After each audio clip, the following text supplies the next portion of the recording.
Hello friends, welcome to Shiny சமையல். இன்றைக்கி நம்ம பீஸாவில் யூஸ் பண்ணுற பீஸா சாஸ் எப்படி பண்ணுறதுன்னு பார்க்க போகிறோம். இதுக்கு நான் முதல்ல 6 பெரிய நாட்டு தக்காளி எடுத்திருக்கேன். அதை நான் இதில் காட்டியிருக்க மாதிரி எக்ஸ் மாதிரி கட் பண்ணிவிட்டு வேக வைங்க. அப்போது நம்ம அந்த தக்காளி தோலை உரிக்கும் போது ஈஸியாக வந்துடும். தக்காளி நல்லா பழுத்ததாக பார்த்துக்கோங்க, அப்போது இன்னும் நல்ல டேஸ்ட்டாக இருக்கும். அப்புறம் அந்த தக்காளி கூட 3 வரமிளகாய் சேர்த்துருக்கேன். காஷ்மீரி சில்லி இருக்கிறவங்க அது கூட சேர்த்துக்கலாம். அது கூடவே நான் நறுக்கி வச்சுருக்க 2 மீடியம் சைஸ் வெங்காயமும் சேர்த்து வேக வைக்க போகிறேன். இதை மூடி போட்டு ஒரு 5 நிமிஷம் வேக வச்சுட்டா அது நல்லா வெந்துடும். இப்போது இது நல்லா வெந்துடுச்சு.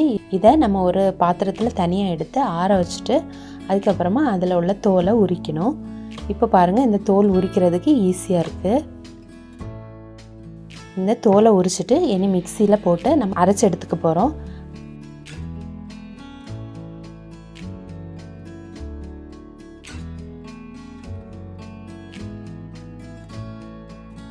அந்த தக்காளி கூட நம்ம வேக வச்ச மிளகாய், வெங்காயம் எல்லாம் போட்டு அரைச்சி வச்சுக்கணும். இப்போ இதை நல்லா அரைச்சி வச்சுக்கோங்க. ஒரு கடாய் எடுத்து அதில் 1 டேபிள் ஸ்பூன் எண்ணெய் சேர்த்து அது கூட 10 பல் பூண்டு தட்டி வச்சுருக்கேன்.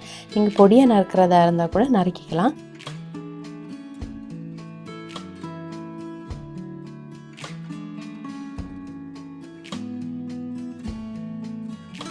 அது நல்லா வதங்கினவுடன் அது கூட நம்ம அரைச்சி வச்சுருக்க அந்த தக்காளி பேஸ்ட்டையும் இதில் சேர்த்துக்கணும்.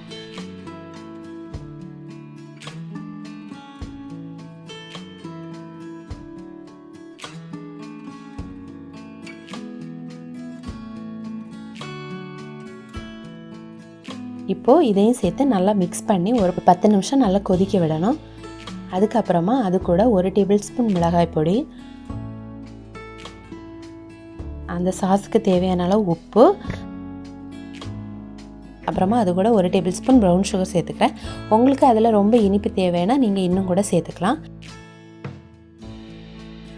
இதையும் சேர்த்து நல்லா மிக்ஸ் பண்ணி ஒரு 5 நிமிஷம் கொதிக்க விட்டுட்டு 1 டீஸ்பூன் கரம் மசாலா பொடி சேர்த்துருக்கேன். அப்புறம் அது கூட இந்த மாதிரி சூப்பர் மார்க்கெட்டில் பீஸா சீசனிங்னே தனியாக ஹெர்ப்ஸ் கிடைக்கும். அப்படி இல்லைனா தைம், ஆரிகானோ, சில்லி ஃப்ளேக்ஸ்னு தனியாக கூட கிடைக்கும். அதை கூட நீங்கள் வாங்கி சேர்த்துக்கலாம்.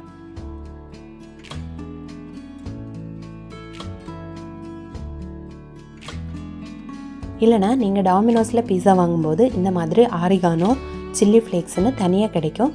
நீங்கள் அதை கூட யூஸ் பண்ணிக்கலாம். இதையும் சேர்த்து மிக்ஸ் பண்ணிவிட்டு ஒரு மூடி போட்டு 10 நிமிஷம் கொதிக்க விடணும். மூடி போடலைன்னா அது வெளியில எல்லாம் செதறும். அதனால் மூடி போட்டே வேக வைங்க. அப்புறமா இதில் 1/2 டேபிள் ஸ்பூன் லெமன் ஜூஸ் சேர்த்துருக்கேன். இந்த லெமன் ஜூஸ் சேர்த்தா 1 மந்த் ஆனாலும் கெட்டு போகாமல் இருக்கும். உங்கள்கிட்ட வினிகர் இருந்தால் நீங்கள் வினிகர் கூட 1/2 டேபிள் ஸ்பூன் சேர்த்துக்கலாம். இப்போ எல்லாம் சேர்த்து நல்லா மிக்ஸ் பண்ணி கொதிக்க விட்டு இந்த கன்சிஸ்டன்சியில் எடுத்தால் ரொம்ப சுவையான பீஸா சாஸ் ரெடி ஆயிடுச்சு. இதை நீங்கள் பீஸாவுக்கு மட்டும் இல்லை, சாண்ட்விச்சுக்கு கூட சேர்த்துக்கலாம். இது நீங்கள் வெளியில் ரெடிமேடாக வாங்காமல் வீட்டிலையே செய்து பார்த்தா அப்புறமா நீங்கள் வெளியில் வாங்கவே மாட்டீங்க. அவ்வளவு ஈஸியாக இருக்கும் செய்கிறதுக்கு. எல்லோரும் உங்கள் வீட்லேயும் கட்டாயம் செய்து பாருங்கள். இந்த வீடியோ உங்களுக்கு பிடிச்சிருந்ததுன்னா என்னோடய சேனலை லைக் பண்ணுங்கள், ஷேர் பண்ணுங்கள், சப்ஸ்கிரைப் பண்ணுங்கள். தேங்க்யூ.